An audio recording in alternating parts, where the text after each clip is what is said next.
Hello student, biology की online class में आपका स्वागत है। आज हम पढ़ेंगे प्रश्न बैंक से इंपॉर्टेंट क्वेश्चन। एक पुष्प में निषेचन के पश्चात होने वाले परिवर्तनों को समझाइए।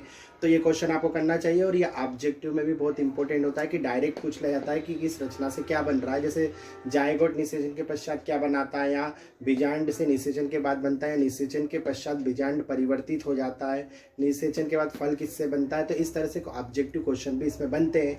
और इसको याद करने का सबसे बढ़िया तरीका, आप पुष्प की रचना में कौन कौन से भाग होते हैं। जैसे पुष्प की रचना में होता है पुंकेसर, बाह्य दलपुंज, वर्तिका, अंडाशय। और आपको बीजांड की रचना याद रखना चाहिए कि बीजांड में बीजांड होता है, अध्यावरण होता है, उसके अंदर न्यूसेलस होता है, भ्रूणपोष केंद्रक होता है, निषेचन के पश्चात जायगोट बनता है। तो इस तरह आप बीजांड की रचना में आने वाली, बीजांड की संरचना में आने वाली रचनाओं और फूल की संरचना में आने वाली रचनाओं के थ्रू ये याद कर सकते हैं, ये नाम याद रख सकते हैं कि क्या क्या इसमें नाम आ सकते हैं। ठीक है, तो अब चलिए शुरू करते हैं। तो एक पुष्प में निषेचन के पश्चात निम्न परिवर्तन होते हैं। पहला होता है जायगोट, जो कि नर युग्मक और मादा युग्मक जब मिलता है, मतलब बीजांड के अंदर जो अंड होता है उससे नर युग्मक आके मिलता है तो जायगोट बनता है। और ये जायगोट बाद में भ्रूण बना देता है। भ्रूण के अंदर मूलांकुर जिससे जड़ बनेगी, प्रांकुर जिससे तना बनेगा, और बीज चोल जिससे बीज पत्र बनेंगे पाए जाते हैं। ठीक है, भ्रूणपोष केंद्रक जो होता है वो भ्रूणपोष का निर्माण कर देता है। भ्रूणपोष आवर्तबीजी पौधों में बनने वाली रचना होती है जो द्विनिषेचन के पश्चात बनती है। इसमें विकसित हो रहे भ्रूण को पोषण प्रदान करता है। मतलब जब भ्रूण डेवलप होता है तो एनर्जी जो रहता है वो भ्रूणपोष से लेता है। ठीक है ना। ये द्विनिषेचन में जो दोहरा निषेचन होता है, जब ध्रुवी केंद्रक को नर युग्मक सेकंड निषेचित करता है तभी भ्रूणपोष केंद्रक से भ्रूणपोष का क्या होता है, निर्माण शुरू होता है।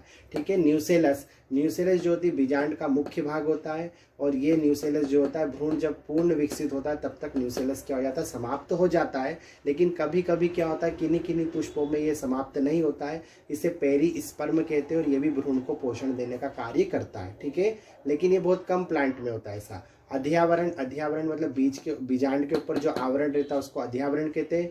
बीजांड के ऊपर 2 आवरण होते हैं, मतलब 2 आवरण पाए जाते हैं। जो बाहरी वाला होता है टेस्टा बनता है, जो आंतरिक वाला होता है उससे टेगमेन बनता है, और जिन्हें संयुक्त रूप से बीज चोल कहते हैं। हम यहाँ ये भी बोल सकते हैं कि अध्यावरण से बीज चोल या सीड कोट का निर्माण होता है। बीजांड जो कि मेन पार्ट होता है, इसे फीमेल गेमिटोफाइट भी बोलते हैं। बीजांड से ही बीज बनता है, और बीजांड जो पाया जाता है वो अंडाशय के अंदर पाया जाता है। तो बीजांड बीज में, लेकिन अंडाशय किसमें बनता है, फल में। तो बीजांड अंडाशय के अंदर होता है। ऐसे जो अंडाशय फल में बन जाता है तो फल के अंदर क्या होते हैं, बीज होते हैं। ठीक है, अगला होता है अंडाशय का जो ऊपरी भाग होता है, अंडाशय के ऊपर वर्तिका होती है। आप पुष्प की रचना में देख सकते हैं या जायांग की रचना में ये जो वर्तिका हो जाती है गिर जाती है और फल पर अपना निशान छोड़ देती है। इस रचना को आप एप्पल में आसानी से देख सकते हैं, मतलब सेब में।